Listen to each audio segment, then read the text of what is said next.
राष्ट्रीय ओबीसी महासंघाचे अध्यक्ष डॉक्टर बबनराव तायवाडे आपल्यासोबत आहेत। तायवाडेजी, आज विधिमंडळाचा विशेष अधिवेशन बोलावलेलं आहे। मराठ्यांना कदाचित आरक्षण आज मिळेल अशी अपेक्षा व्यक्त केली जाते। राज्य मागासवर्ग आयोगाने जे सर्वेक्षण केलं होतं त्याचा अहवाल आज विधिमंडळात मांडला जाईल। जी काही माहिती समोर येत आहे त्यामध्ये मराठ्यांची राज्यात लोकसंख्या 27% असल्याचं त्याच्यामध्ये सांगण्यात आलेलं आहे। नाही, हे बघा की राज्य मागासवर्गीय आयोगाचं जेव्हा गठन झालं होतं आणि त्यांना हा विषय मराठा समाजाचं मागासलेपण सिद्ध करण्याचं काम त्यांच्याकडे सोपवलं होतं, त्याच दिवशी सरकारला मराठा समाजाला आरक्षण द्यायचं हे आमच्या लक्षात आलेलं होतं। परंतु कुठलं आरक्षण सरकार देण्याच्या मानसिकतेमध्ये आहे याकडे आम्ही सर्व लक्ष ठेवून होतो।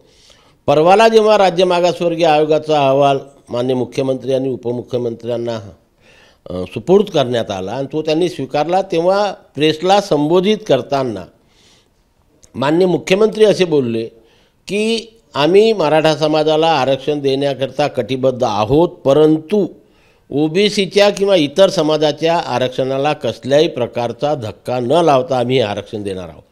कालसुद्धा शिवनेरीवरनं संबोधन करताना माननीय मुख्यमंत्री तेच बोलले की उद्याला अधिवेशन बोलावण्यात आलेलं आहे आणि त्या अधिवेशनामध्ये मराठा समाजाला आरक्षण देण्याकरता आम्ही कटिबद्ध आहोत, परंतु ओबीसी समाजाच्या आरक्षणाला कुठेही धक्का लावणार नाही। या सर्व गोष्टीवरून आमच्या एक लक्षात आलेलं आहे की आज जे काही बिल पारित होईल, कायदा पारित होईल, तो यापूर्वी माननीय मुख्यमंत्री पृथ्वीराज चव्हाण आणि देवेंद्रजी फडणवीस यांनी ACBC या संवर्गात जे अतिरिक्त आरक्षण दिलं होतं तशाच प्रकारचं आरक्षण देण्याचा कायदा आज पारित होईल। आता किती टक्के आरक्षण देतात त्याच्यावर आज तरी नाही, कोणी 10% म्हणतात, कोणी 12% म्हणतात, तो अहवाल अजून बाहेर आलेला नाही, म्हणून त्याच्यावरती जास्त प्रतिक्रिया आज आम्हाला देता येणार नाही। 27% लोकसंख्या मराठ्यांची आहे, आपला एक अंदाज काय? आपण अनुभवी आहात, या क्षेत्रामध्ये अनेक वर्षांपासून ओबीसी चळवळीमध्ये काम करत आहात।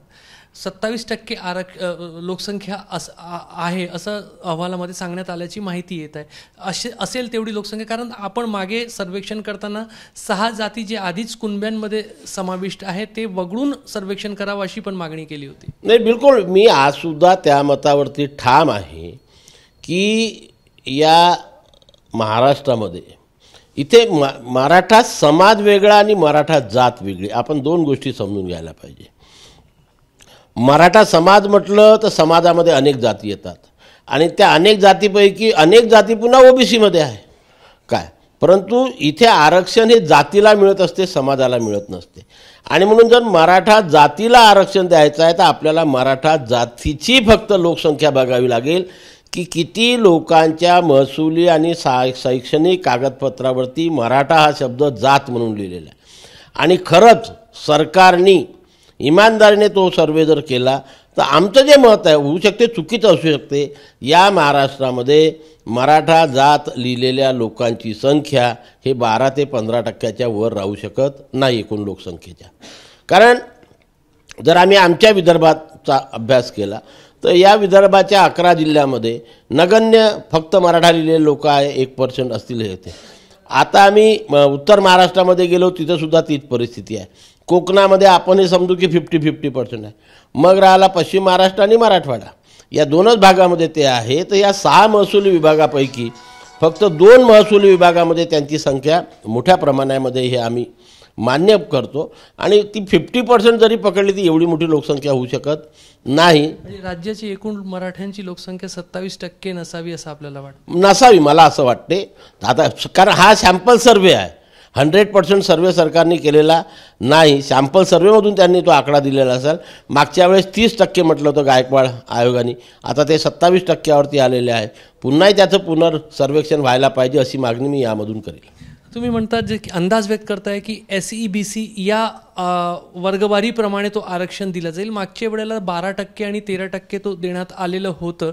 जर याच श्रेणीमध्ये तो आरक्षण देण्यात आलं तर ते 50%च्या आरक्षणाची एक मर्यादा असते किंवा जे एक संवैधानिक अट जी आहे त्याचं उल्लंघन होणार नाही आणि कायदेशीर अडचणीमध्ये हा आरक्षण बसणार नाही असं वाटते का आपल्याला? नाही, मला असं वाटतं की मागच्या वेळेस माननीय फडणवीस साहेबांनी जे आरक्षण दिलं होतं ते उच्च न्यायालयामध्ये स्टँड झालं होतं आणि उच्च न्यायालयाने फक्त 16% वरून ते 12 आणि 13% आणलं होतं। नंतर ते सर्वोच्च न्यायालयाने नाकारलं. सर्वोच्च न्यायालयाने जेव्हा ते नाकारलं तेव्हा ज्या ज्या डेफिशियन्सीज आणि त्रुटी पॉईंट आऊट केल्या, त्या त्रुटी जर या सध्याच्या राज्य मागासवर्गीय आयोगाने दूर केल्या असतील, कारण यावेळेस 3 निवृत्त न्यायमूर्तींचं सल्लागार समिती सरकारने बसवली होती, प्लस शुक्रे साहेबांच्या अध्यक्षतेखाली पूर्ण राज्य मागासवर्गीय आयोगाने काम केलेलं आहे. त्या त्रुटी दूर जर झाल्या असतील आणि अशा प्रकारच्या आरक्षणाचा कायदा केला तर मला असं वाटतं की उद्या ते उच्च न्यायालयात आणि सर्वोच्च न्यायालयात टिकू पण शकते. अखेरचा प्रश्न, आपण लोकसंख्येसंदर्भात आपल्या अनुभवातून एक अंदाज व्यक्त करताय की 12 ते 15%, 16%च्या जवळपास लोकसंख्या मराठ्यांची महाराष्ट्रामध्ये असेल.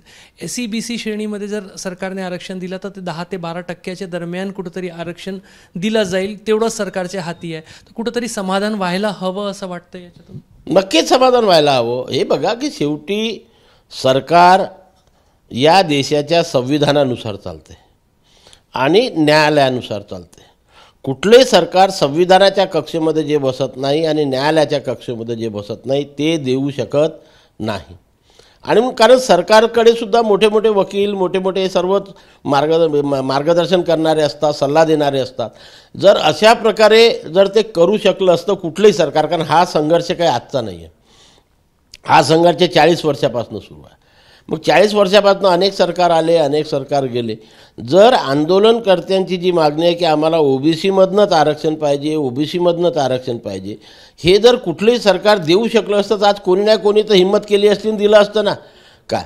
पण कोणी, सर्व जेवढे मुख्यमंत्री आले असतील, कोणी ती हिंमत केली नाही, कारण ते संविधानाच्या कक्षेत आणि न्यायालयाच्या कक्षेत बसणारी मागणी नाही आहे. म्हणून सरकार ती मागणी पूर्ण करू शकत नाही. ती पूर्ण करत नसताना कुठलं देऊ शकतो याचा विचार यापूर्वी 2दा झालेला आहे, आता 3ऱ्यांदा होत आहे. याकडे आंदोलनकर्त्यांनी लक्ष द्यायला पाहिजे. तर यापूर्वी पण मराठा समाजाला आरक्षण देताना ज्या पद्धतीने, ज्या श्रेणीनुसार SEBC ज्या श्रेणीनुसार आरक्षण देण्यात आलेलं होतं, त्याच धर्तीवर 12 ते 13% दरम्यान आरक्षण मिळू शकेल असं आपल्या अनुभवातून राष्ट्रीय OBC महासंघाचे अध्यक्ष डॉक्टर बबनराव तायवाडे सांगतायत. कॅमेरामॅन अतुल हिडेसह रजत वसिष्ठ, ABP माझा, नागपूर. ABP माझा, उघडा डोळे बघा नीट.